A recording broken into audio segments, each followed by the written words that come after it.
Well, we just celebrated the first official day of summer, but in just this past week alone, 3 children lost their lives due to being left in a hot car. That brings the total to as many as 18 confirmed vehicular heat stroke deaths of children so far this year. So what do parents need to know to help prevent these terrible tragedies? Sue Auriemma is the vice president of kidsandcars.org and joins us right now. The stats are just heartbreaking, and this is every parent's nightmare, right? It is. So what are the tips you have? How do we think about this differently? Well, we want to make sure parents know never to allow children to get into a car on their own, so make sure cars are locked and keys are up and out of reach.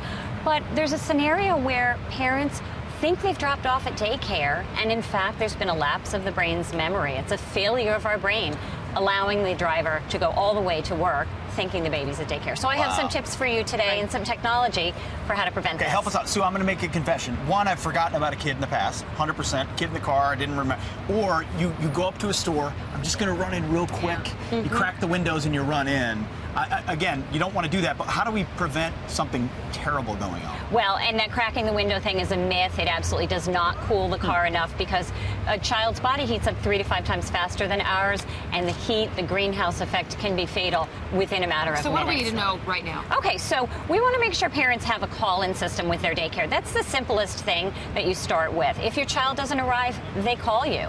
Also, when you're putting the baby in the car, take something like your handbag, your computer bag that you're going to need at your destination, and you put that right in front of the car seat, so you're forced to open the back door when you arrive. Tip. We also have something called the cell slip. This is available on our website, and it does 2 things. It prevents you from being distracted while you're driving, because when you put your phone in here, it disables the service temporarily. My husband would love this device. Great for your teens as well. Yeah. And then you need your phone when you're at work, so make sure you put that. It's got a lining on it that shuts it all down? It's got a metal lining. Wow. And as soon as you take it out, all your messages will be there for you. Has this made it, technology and the way we live today, has that made it worse? Absolutely. On how our kids are treated and how we forget? Stress and fatigue are the key factors in kicking the brain into autopilot, and the more we do, the more multitasking we do, the worse it is. So if we take that phone in the cell slip now, we have stopped distracted driving, stick it right there in the seat pocket. You're always going to go to the back seat. And while we're talking about phones, there's other technology. There are standalone apps, and also the Waze apps has a notification so that when you arrive at your destination, it says, child reminder, check your back seat every time you arrive. It's actually a real thing. Sadly, I don't mean to joke, but I've got, in Common Core math terms, 7 kids, and one of which is 10 months old. Yep. And sometimes you just you got them all running around, you forget the one that's strapped in. So you need to have a reminder system.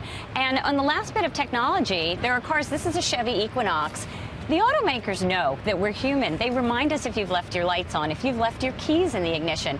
So now some auto manufacturers, including GM, are adding an alert system.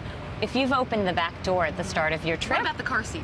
Oh, the car seat. Sorry, we skipped over that. This car seat, called the Even Flow Sensor Smart, will, when the child is buckled in, it connects to the car, and when you arrive at your destination, if you don't have the built-in system, it will set off a chime to remind you that the child's in the back seat. Wow. Your car seat talks to you. And the last bit, worst case scenario, you come across a child who's been left in a car, whether it was unknowingly or knowingly. First things first, you want to call 911. But if a child is in distress, we have this tool called the Rescue Me. It's available on our website also. And it is a window brake tool as well as a seatbelt cutter in case you're trapped in the car. And we've demonstrated it on your show before. I won't do it today. I'll save you the window. But even a little girl like me can break a window with that. Well, so many good tips. Thank you so much for being with us. And thank you to General Motors for supplying these cars for us. Such an important topic. And you can get the information on our website as well. Thank you so much. Thanks.